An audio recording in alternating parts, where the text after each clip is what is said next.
It's very exciting. It's very deserved, and it's really on the first ballot, first round that they have the opportunity to be inducted, right? Exactly. I mean, ironically, they're being inducted for a single, for the Love Buzz single, which was a song they didn't even write. But the Hall of Fame rules is 25 years after the first qualifying recording. And in Nirvana's case, that is the Love Buzz single. It's a cover of a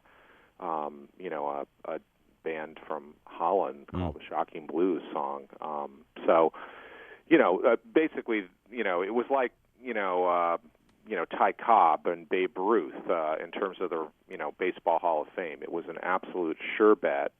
There almost hasn't been a bet that sure for 10 years in the Hall of Fame. And so they will be inducted. And, it was funny. I don't know why it blindsided me, but I was thinking, oh, this is very nice. They'll remember Kurt. And the Foo Fighter guys will be there, and all the original members, and people will get their just desserts. And I figured there wouldn't be anything really controversial about it. And then all of a sudden, Courtney's twittering about where she's going to sit, and I went, "Oh, that's the drama." So what's going on? Well, it's sort of like a Thanksgiving or a Christmas, where the family that's dysfunctional and kind of operates during the rest of the year is forced to kind of get together again. So, and you think it'll all be held under control, and it probably won't be. You guys were at the Hall of Fame last year and saw Flava Flav go off and all the crazy things he said, most of which didn't get on the broadcast. Courtney will have the chance to be on stage. She is the widow of Kurt Cobain, so she will have her chance to at least have a say. Right. Musically, I don't think she'll be playing with those guys. I can't imagine that happening, and there's no word of that. Right. That would be not a Nirvana reunion. By the way, last year at the Rock and Roll Hall of Fame, by the way, you know who surprised me and how polite and charming they were? Who was that? Flava Fisher, Roger Fisher. He got up and he was very magnanimous and very charming. Flava Fish I know you guys spent, almost as much, programming time as NBC has spent on the Olympics. Right. About the possibility of Roger going bananas. You noticed that, huh? That's because he telegraphed that possibility, but when he got up there, he was sweet and charming and very nice. He was. Yeah. He was. And but you still had the chance, though, when Roger was on stage there, he had that look in his eye, like he might go bananas at any given point. That look is always there. But it was a little, for me sitting there, it was a little like Geraldo looking in Al Capone's vault. I was like, oh, well, okay. I thought it'd be, but the clock that Flava Flav wore and the tirade he did more than made up for it in terms of dragging the evening on too long. So, all right, back to this one. So it is true then that they're likely to sit Courtney Love with the same people she's tried to sue in court. Well, no, didn't try to sue. They've had lawsuits back and forth, and you're right. They, there has been some bad blood between them. But these aren't tiny tables. It's not like Dave and Courtney are going to be sitting at a sweetheart table after a wedding in front of everybody. They'll be at a 10 to 12 person table. And whatever respective spouses will be there will be buffered between them. So. But Courtney makes herself known. She's a presence wherever she is. So whether Dave Grohl was there or not, there's going to be cameras on Courtney. She's going to say something. She's going to make herself the center of it. Is she going to speak at the podium? Because presumably she will. I mean, in some ways it is either her or Frances, and that's sort of the big wild card here. Frances being Cobain. 21 years old. Her dad's birthday is tomorrow, February 20th. So, she's 21. She's essentially the heir of the estate. She has never really spoken publicly about Kurt.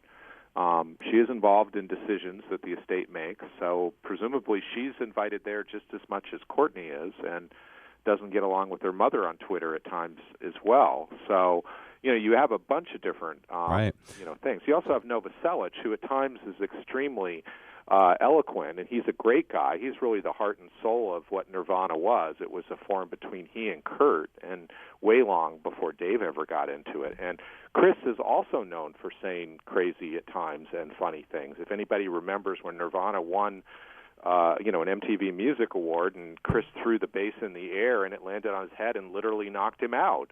That was one of the most electrifying moments that ever happened at any music award ever. and Chris was responsible for that. And even just a couple months ago, at the Grammys, which I was at, or I guess it was a month ago, when Dave and Paul McCartney and Chris won, and Pat Smear won for their song "Give Me Some Slack." Chris was kind of the lightness of that thing. He grabbed the microphone away from Paul McCartney of all people and said, don't forget, Black Sabbath. And it was really funny, and it was a great kind of rock moment into this is great, weird, bloated award show. This is great for ratings, too. This is great for the HBO special, and Jan Wenner, he loves this sort of thing because it's drama. Without drama, it would just be a bunch of people congratulating each other. Yeah, and then, of course, there's the drama Kiss, which may even overshadow Nirvana, because as you guys know from being at the Hall last year, there were more Rush fans in the audience than there were, ex-members of Heart. That's right. And, it was close. They dominated in everything. Every time anything Rush happened, the crowd went nuts. Right. And that's what's going to happen with this year Kiss. with fans of Kiss. They're going to be the majority of people in the audience. And this place is a huge venue, even compared to last year. Barclays Center is 20,000 plus. Right? I think there'll be a lot of Nirvana fans there, but they'll be sedated. They'll be on their antidepressants. They'll be mellow about the whole thing. They won't be as loud as the Kiss fans. Well, yeah. I mean, also Nirvana doesn't have that. If you're a Nirvana fan, you don't even know how to kind of celebrate that. Part of being a Nirvana fan is somewhat being a little apathetic and a little anti-style. Anti-establishment, yeah. So it's not, whereas Kiss fans, they're going to paint their faces and scream and go crazy. If you're a fan of Nirvana, you're cool. You're not going to do that. Would you say that Kiss fans are will be to the Rock and Roll Hall of Fame like Green Bay Packer fans wearing cheese on their heads will be to football? Pretty much, yeah, exactly. It's going to be like, you're going to have Miley Cyrus in the audience, basically. They're going to be people over the top with style above music. Now, I do think Kiss should be in the Rock Hall of Fame. I do think they have a musical contribution to make, but I also feel that the substance of that band in the stick was, borderline comic book. I'm getting a sense, Charles, listening to you, I'm getting a sense that you really like music. I do. I like songs. You get that? Yeah, more than costumes for some like reason. Sherlock Holmes. More than You dance mean you moves. pull the trigger of my love gun was not musical poetry for you?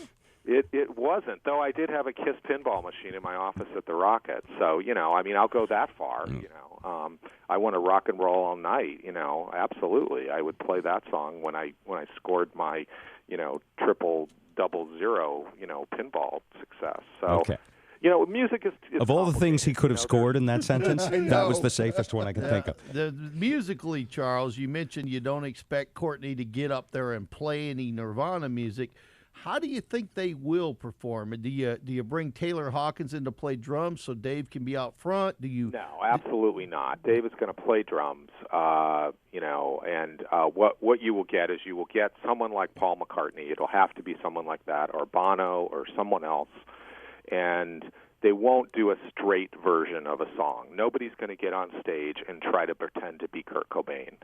That just won't happen. So, you'll see something where somebody will do an acoustic version of a song that's never done acoustically, just the way Nirvana so brilliantly, sort of reimagined themselves with their Unplugged performance. You'll see something else done differently because nobody wants to stand in that comparison. Well, Jerry Cantrell and Mike McCready came to help out Ann and Nancy on the induction. Is there any chance you would get maybe some members of the Melvins or Mudhoney or somebody? Will they bring in somebody that they feel should get some recognition that hasn't? I think you'll see something like that. I think you'll see some weird, sort of obscure people too, kind of on that, because that's truly what I think Kurt would have done if he were alive. He would have been the Marlon Brando of the Oscars. He would have sent some obscure person to accept the award rather than him. All right. Now, speaking of this, Kurt, for a second, I read something about you and the city of Aberdeen, and something about tomorrow is Kurt's birthday. Tomorrow is Kurt's birthday, and the city of Aberdeen, which has done jack crap, can I say that word? Generally, well, actually, we prefer John crap. For the internet, you can use the real word, but we would bleep you on the radio. But I think we know. So, you say this in your book, and the mayor found out about it, right? Well, it's hard to know exactly what happened, but Kurt died 20 years ago, and the city of Aberdeen has always been tortured with what do we do to honor Kurt Cobain. And there were a number of people there who feel that they shouldn't honor him because he did drugs, Right. because he had moral, issues in their mind. In my mind, that doesn't affect at all the art he created or the fact that he impacted culture. Well, if they were the home of Mozart, they would honor Mozart, and didn't he have the same issues? Yeah. Or a number of politicians. We have streets in Seattle named after sports stars, and they seem to go up almost immediately, and we don't look and ask questions about their personal lives. We talk about their accomplishments. So in Seattle, we've done nothing to honor Kurt Cobain, nor has Aberdeen. That only shifted a couple years ago when a crazy old man who didn't even like Nirvana, he claimed he was a Frank Sinatra fan, grabbed a backhoe of his own and plowed this area underneath the infamous bridge to, quote-unquote, make a park himself. Yeah, I've been there. And It's actually kind of a cool place. it is a cool place. Yeah. And all these other people of Aberdeen, I mean, the politicians in Aberdeen may be idiots, but the people of Aberdeen are hardworking, common-sense people. And this guy said something needs to be done. So he did it himself, and other people pitched in, and businesses volunteered, and they built this park without any city dollars. The city did eventually agree to take the